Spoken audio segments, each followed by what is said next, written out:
Florida, 1928. Bulldozers cleared the way for a new highway, US 41, the Tamiami Trail. The road opens an area of Florida that has been virtually inaccessible to most of the state's population for years. The forbidding swamps of the Everglades.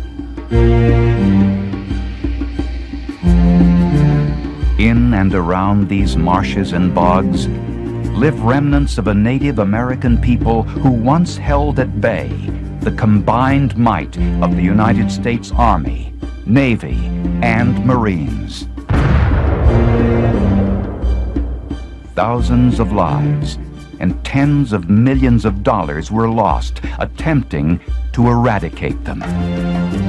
The whole intent was to wipe out the Indians totally from the southeast or remove them. If they wouldn't go, they were going to kill them.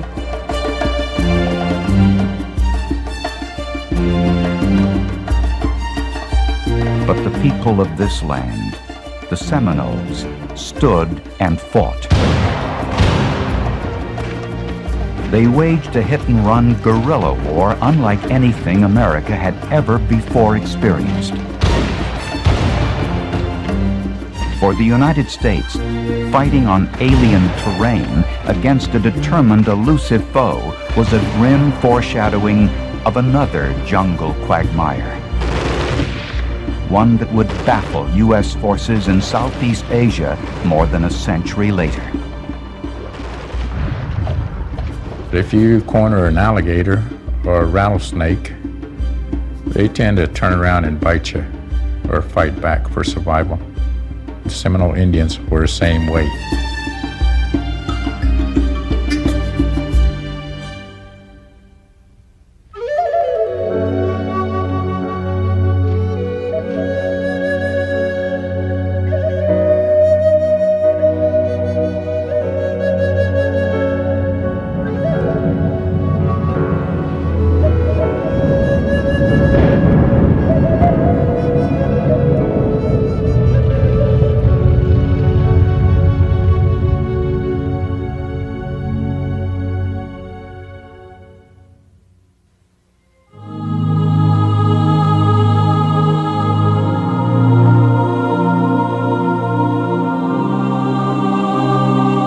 Easter Sunday, the year 1513.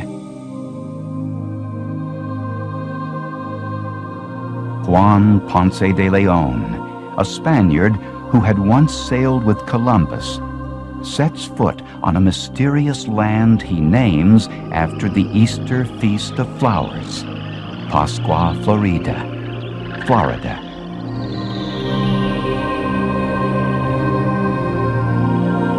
Legend says Ponce de Leon was searching this land for the fabled Fountain of Youth.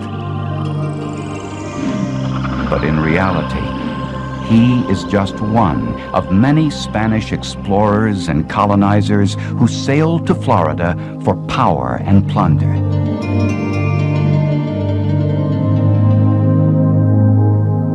Hernando de Soto, Panfilo de Narvaez, Cabeza de Vaca, the conquistadors marched through Florida, determined to dominate the so-called New World of North America. They were for glory, God, and gold. There was nothing else in the equation, nothing else. And that was what the native people experienced. When the Spaniards arrive in the 16th century, there are more than 500,000 Native Americans living in Florida. Such people as the Appalachians, the Timucuans, and the Calusas.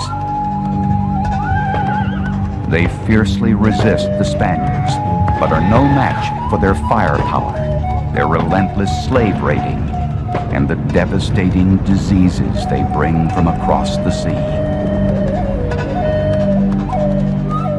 In fewer than 200 years, hundreds of thousands of Florida natives are dead.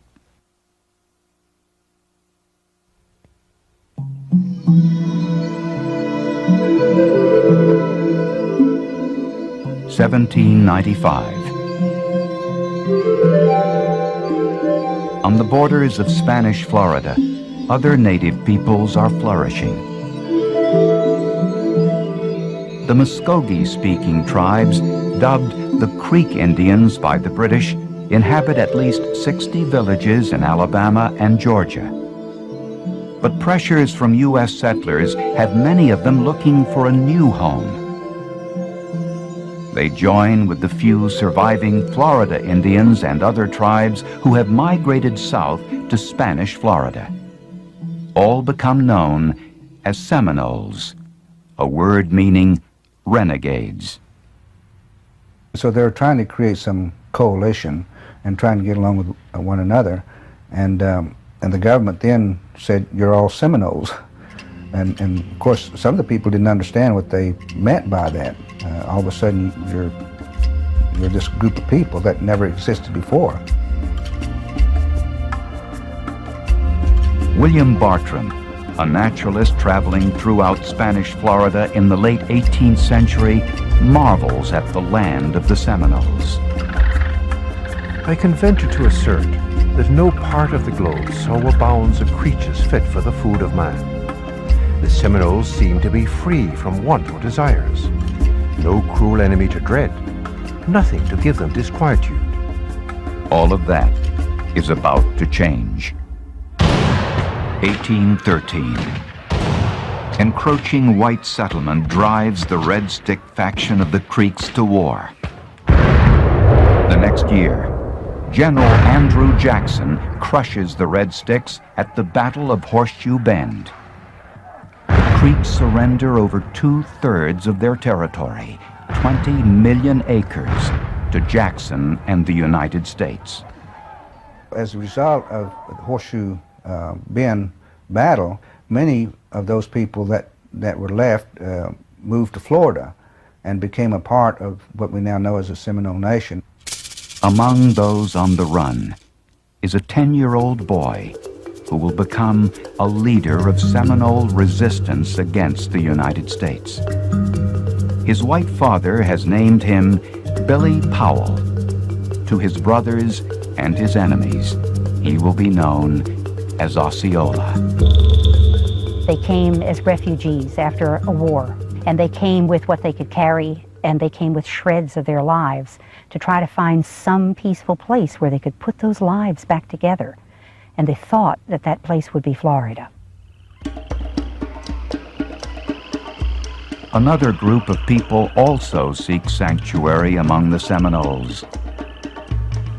Blacks fleeing the horrors of slavery in the United States.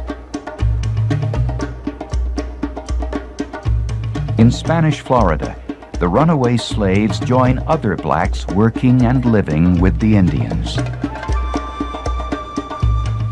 It became quite a thing to flee into Florida by the hundreds, and it was quite productive. They could raise crops right next to the Indians. They married Indians.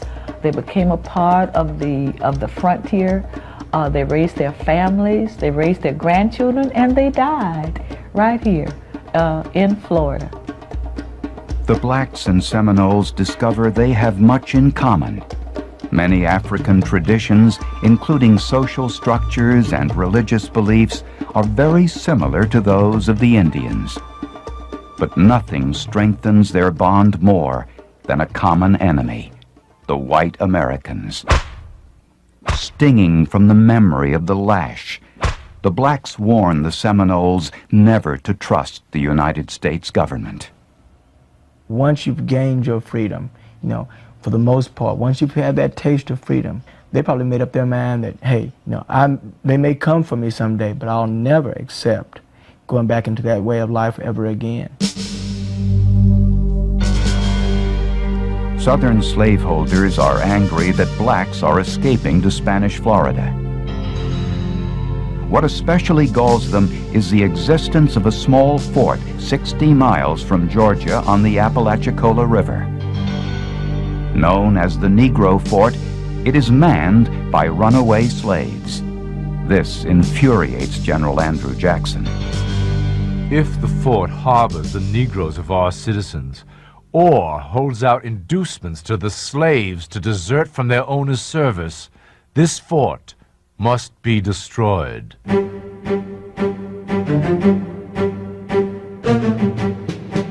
Acting on his own and blatantly invading the territory of another country, Jackson orders an attack.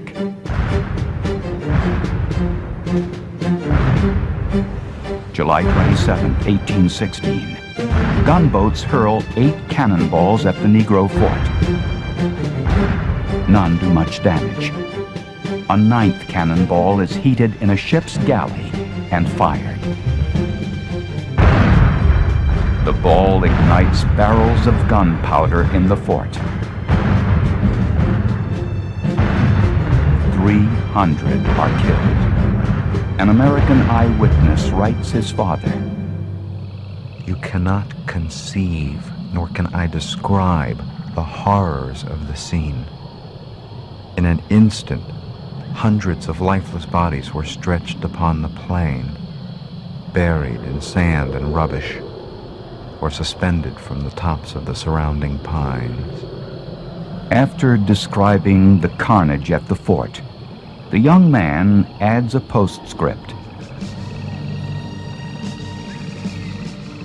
First-rate land can be purchased in Florida for 50 cents per acre. What speculations! If it should ever be ours, which I think will be the case.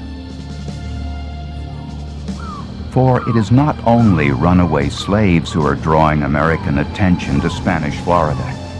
It is the promise of more land, of a strategic territory that can give the United States control of its coasts and the Caribbean. America needs Florida, one observer notes, like a body needs a foot.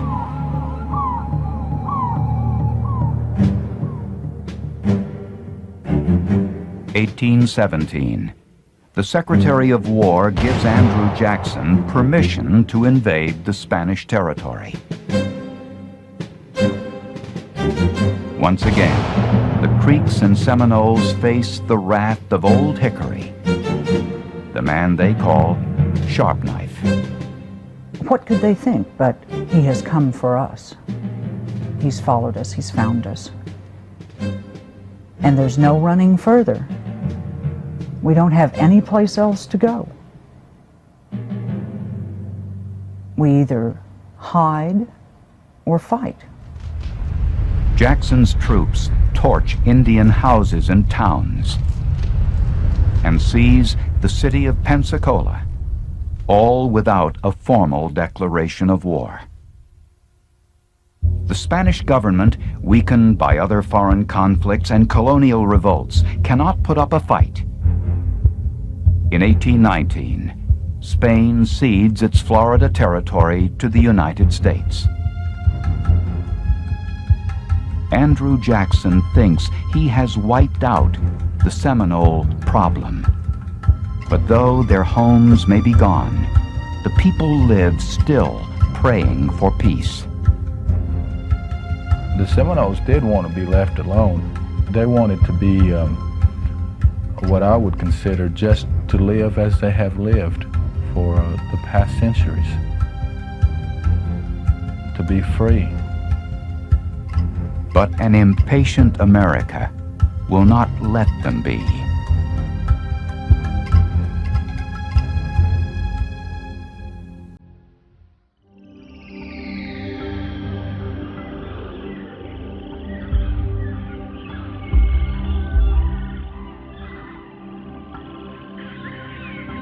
(1823).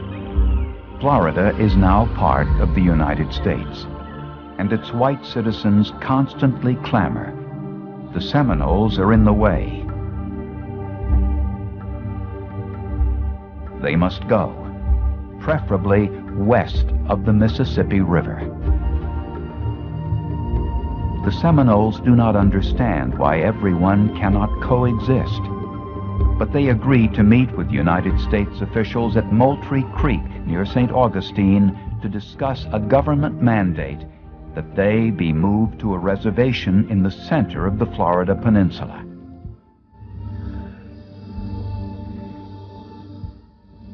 An aging head chief named Neamathla pleads to remain in his homeland.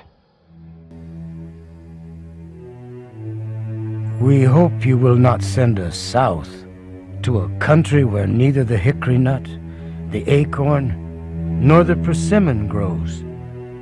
I am attached to the spot improved by my own labor, and cannot believe my friends will drive me from it.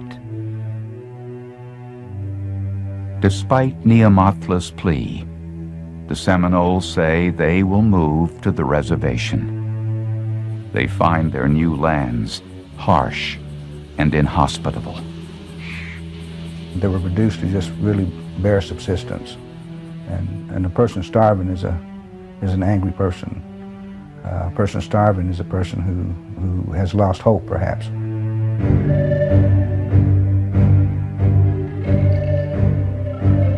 Many of the Seminoles refuse to stay on the reservation. Hungry and frustrated, from time to time, they raid towns and plantations, further infuriating white Floridians.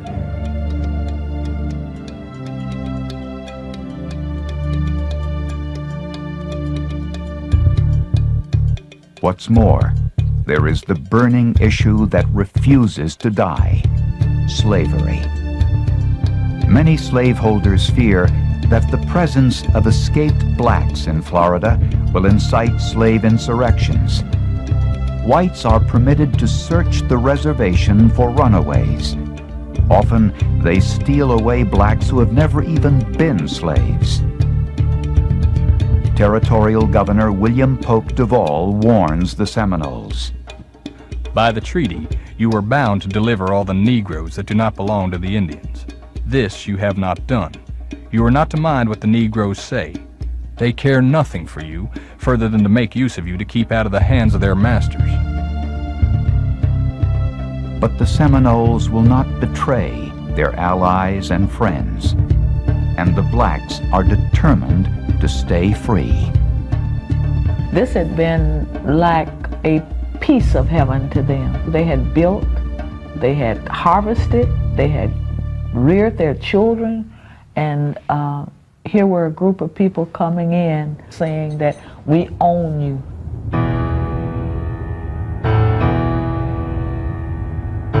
(1830). Their old nemesis, Andrew Jackson, is now President of the United States. Congress passes the Indian Removal Act. Forced migration westward across the Mississippi must begin now. Georgia's Indian Commissioner, Colonel James Gadsden, is sent to Payne's Landing, Florida, to formalize a new treaty. The absolute bottom line on the Treaty of Payne's Landing was, you will not stay in Florida. We will not negotiate a space. You will leave. The Payne's Landing Treaty is one of several, but all say the same thing: get out. The Seminoles, who have run too many times, do not want to go. This is my home. I built this home. I built this log cabin. That's my wife. That's my children. This is where I live. They didn't want to move. And who would want to move? I wouldn't want to move. I want to stay right there, because it's my home. I don't care if it's an old shack. If it's my home, that's where I want to be. April 3rd, 1835. In Florida, Indian agent Wiley Thompson reads one of the treaties to a group of Seminole leaders. One of them is incensed at what he hears.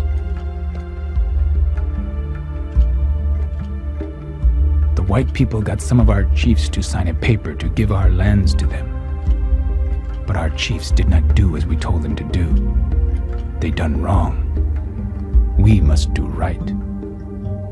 When the agent tells me to go from my home, I hate him because I love my home, and I will not go from it. He is Osceola, the man who as a boy fled Andrew Jackson and his soldiers.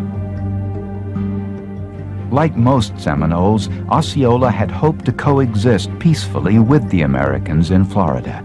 But Thompson's message of removal leaves him bewildered and enraged. I believe that this is the moment when everything changed in Osceola's mind. This is the moment when Osceola said to himself, Thompson will pay. And they'll see. They'll see just exactly what it means to the Indians to be pushed one more time. Although some of the chiefs agreed to emigrate west of the Mississippi to Indian Territory, what is now Oklahoma, Osceola becomes a leader of the resistance. The black Seminoles, fearful of returning to slavery, side with him. Osceola knows that only drastic action will show Seminole resistance is real. He helps plan a series of actions that will prove they mean business. Thursday, October 26, 1835. Charlie Amathla, a Seminole leader, is riding back to his camp with money the government has given him to emigrate. Osceola shoots Charlie Amathla dead. He leaves the body on the trail, the money strewn around the corpse. It is a message. This is what happens to those who betray their people and homeland. What a lot of people don't realize is Charlie Amathla and Osceola were friends. They were close. But we've got to understand that sometimes in the case of one's survival and the survival of the overall society of people, that there has to be decisions made. Friendship will not stand in the way of Osceola's fierce determination, and he will exact punishment on the Indian agent who has so arrogantly insisted that the Seminoles vanish west. December 28, 1835, 2 months after Charlie Amathla's death. Wiley Thompson and a friend, Lieutenant Constantine Smith, have finished dinner and are walking just outside the walls of Fort King. Both men are killed. Smith has 2 bullets in his body. Wiley Thompson, 14. Osceola has his revenge.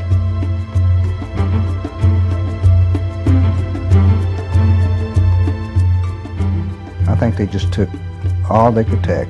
They went to the limit of human endurance as leaders to protect what they had, and they're simply willing to fight. But the fact is, we're going to fight to the end.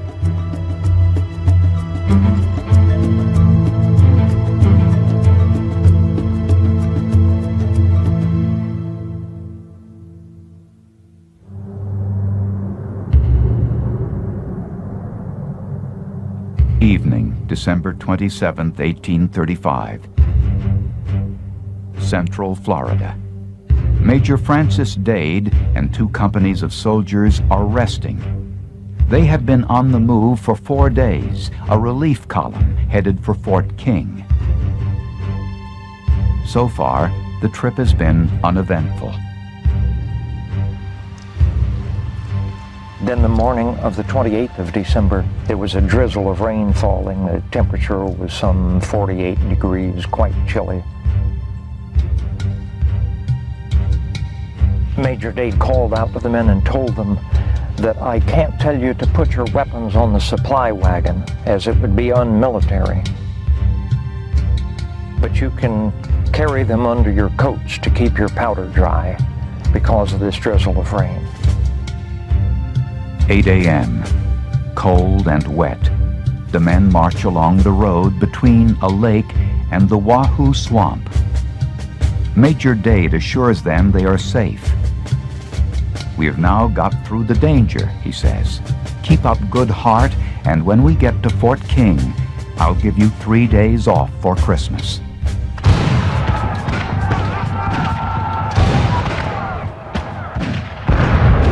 And in the next moment, quite literally, out to the north and out to the west, all alongside this column of men, what looked to them like 1,000 Seminole Indians stepped out from behind the pine trees, rose up from the palmetto, and at point blank range they fired into the faces of the command strung down this road.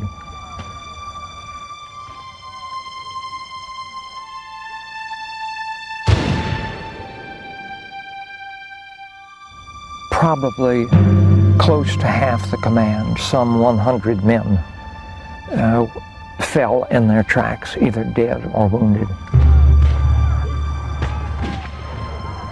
Captain George Washington Gardner tries to bring order to chaos. He stood in the road and swung his sword in the air, and even the Indians later recalled having seen him and heard him, and he shouted up and down this column, "God damn, God damn." And I think it sums up very well in a couple of words the absolute terror, frustration, but determination of this command.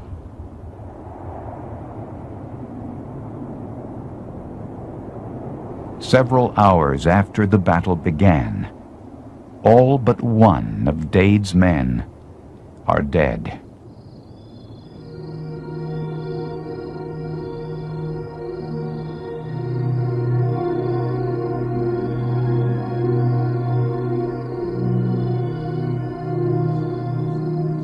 That night, in the Wahoo Swamp, the Seminoles celebrate their victory. Osceola rides into camp and presents a medicine man with the scalp of Wiley Thompson, who he has killed that very afternoon. The Dade battle and Thompson's murder have been carefully coordinated. Osceola gives the whites a warning. You have guns, and so do we. You have powder, and so do we. You have men, and so have we. Your men will fight, and so will ours, until the last drop of blood has moistened the dust of his hunting grounds. Osceola continues his attacks, and fellow war leader Wildcat strikes in eastern Florida. The United States commits 5,000 men to the war. They are charged with tracking down some 1,500 warriors. It was either go to Oklahoma or die.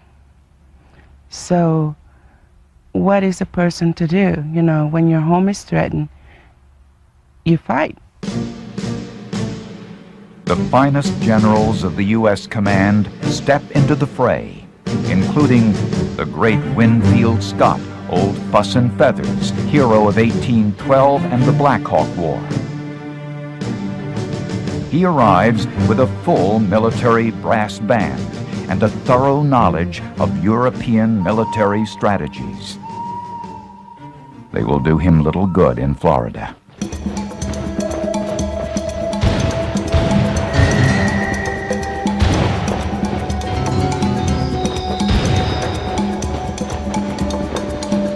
It was actually one of the first forms of true jungle guerrilla warfare that the military ever really experienced.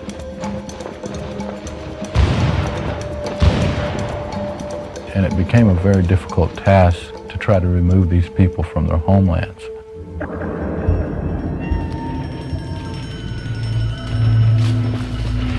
The military strides in, only to find itself bogged down in mud and antiquated tactics. The blue of their uniforms, the noise they make. The men are walking targets.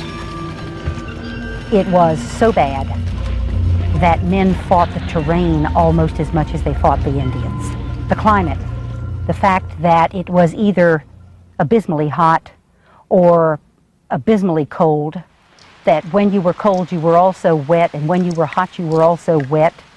The fact that they were never quite walking on land, but they weren't quite walking in water, made this a really difficult place to be. 3 generals, including Winfield Scott, go down in defeat.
Without doubt, an indication of his own personal desperation and the desperation of the United States to do something, to bring this conflict to a close, to settle this Seminole question.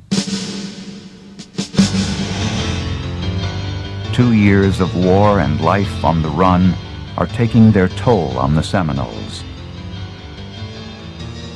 An ailing Osceola and his comrade Wildcat hope to negotiate a settlement with Jessup. But they too are duped by the false white flag.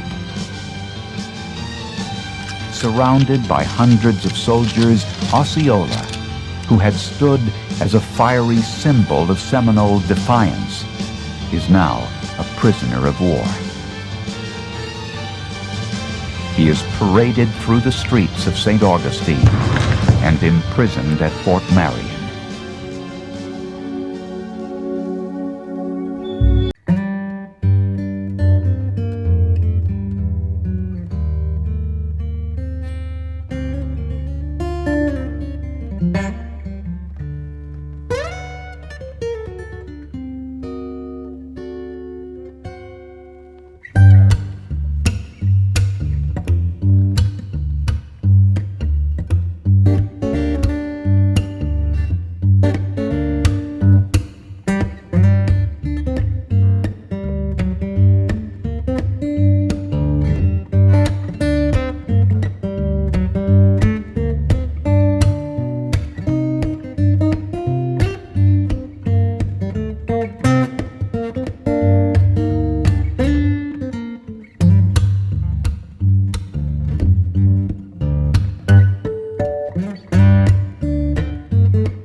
He is grieving with a broken spirit and ready to die, cursing the white man, no doubt, to the end of his breath.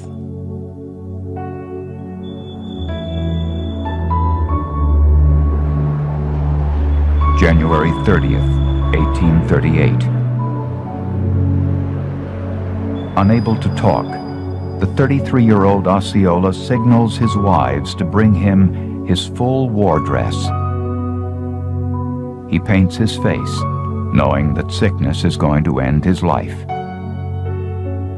He shakes hands with everyone in the room, including physician Frederick Wheaton. He made a signal for them to lower him down upon his bed. He then slowly drew from his war belt his scalping knife, which he firmly grasped in his right hand, and in a moment smiled away his last breath without a struggle or groan.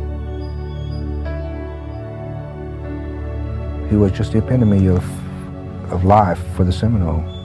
Very proud people, people who were tied to the land and for very spiritual reasons. A group of people who love their families and would do anything to protect and defend their family and their home.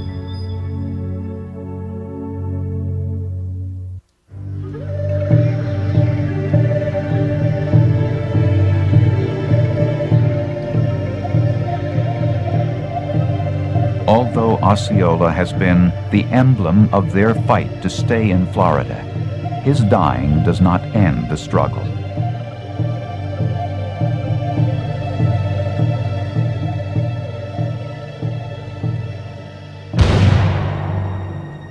The Seminoles, both natives and blacks, vow to fight on.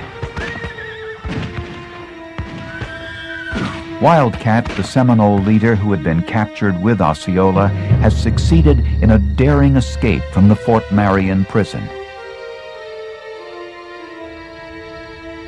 These people believed that they were going to die anyway, and so they fasted and got to the point where they're pretty small and was able to scale the wall and to loosen the bars, take them out. The opening was only 7 to 8 inches wide with 2 bars. One night, these Seminoles were able to scale the wall, go out that opening, and drop 24 feet down on the outside to a moat. Wildcat flees south and reunites with Seminole warriors near Lake Okeechobee. Christmas Day, 1837. A future American president, Colonel Zachary Taylor, pursues the Seminoles into their Okeechobee sanctuary. With him are 800 regular soldiers and 200 Missouri volunteers.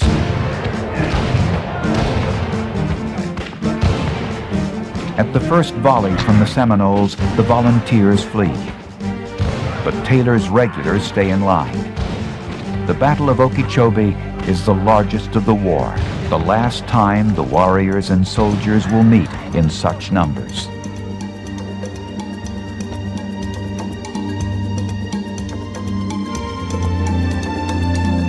The Seminoles fight bravely, but are pushed further south, into the murky swamps of the Everglades. Nothing they do seems to stop the relentless demands of the whites to get out or die. Members of Congress protest the expense and loss of life, but the skirmishes grind on, year after year, a frustrating war of attrition. Many Seminoles cling to the hope that the United States will finally relent and let them hold on to some small plot of land. They are hungry and sick, but they will not give in. You couldn't keep a child who was under 3 years old because they had to eat. Mother's milk failed because mothers didn't have enough food or drink, and they cried, and they can be very loud when they cry. So sometimes, in order for the survival of all the other people and children, they had to, snuff the children, snuff the child that was crying. They didn't intend to, but if there was somebody real close by, they would put their hands over the mouth. And you can't really do that without suffocating your child. So that sometimes it was accidental, and sometimes they had to do it on purpose.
was a time where once that they knew they were loaded up on the barges of the ships, that they knew they would never see that land that their ancestors had lived and abided on for hundreds of years.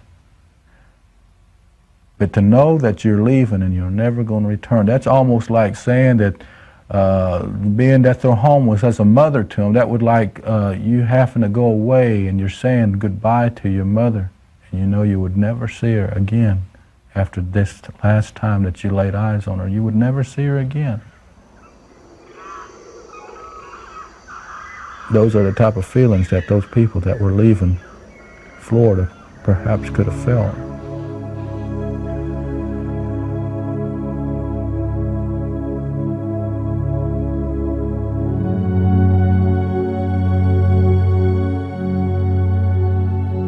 August 14th, 1842. It has been more than 6.5 years since the death of Wiley Thompson and the killings at the Dade Battle.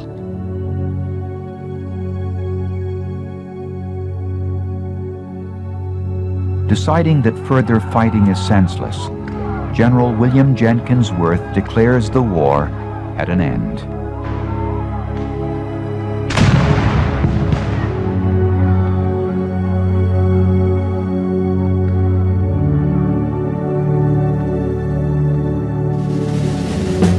The war didn't end because there was any clear victory.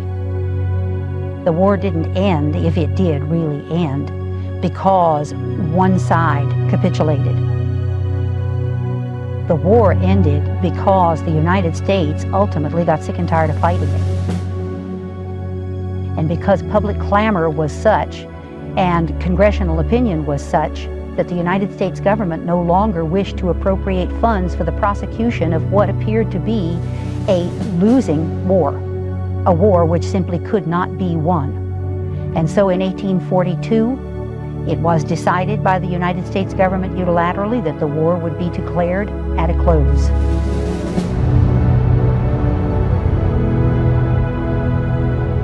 More than 2,000 American soldiers have died, and untold hundreds of Seminoles. 3,000 have been removed to Indian Territory. To achieve this, Washington has spent $40 million, the equivalent of more than $7 billion today.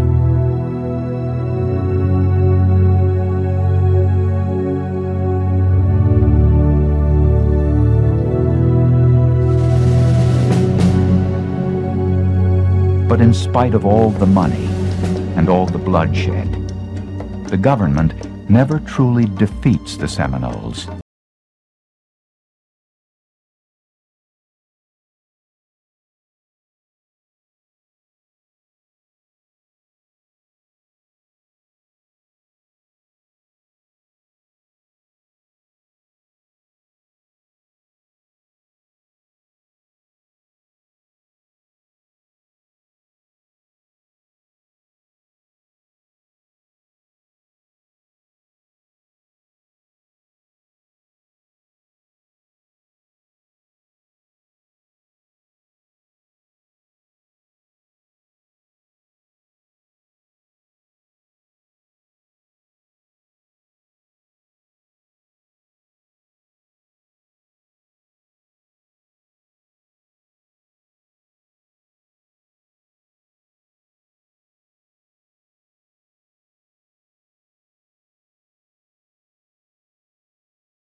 Today, almost 3,000 descendants of the unconquered Seminoles still live in Florida.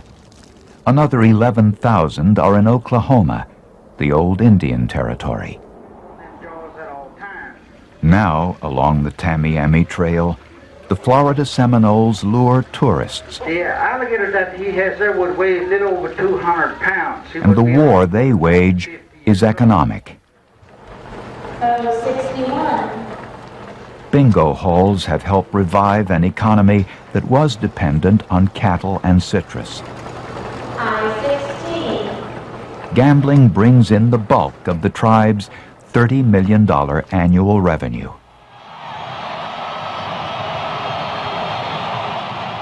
Florida State University's football team, the Seminoles, were the 1993 NCAA national champions.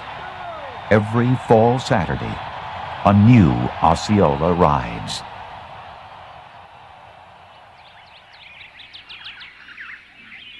But when the games are over and the sightseers back home, this remains. In the face of overwhelming military might, the Seminole tribe never died. They looked power in the face and didn't flinch. They fought back. I believe that their people and their descendants ought to be looked on in history as a people of survival. A people that, under any given circumstances, adapted and continued to hold on and to live on and to cherish life.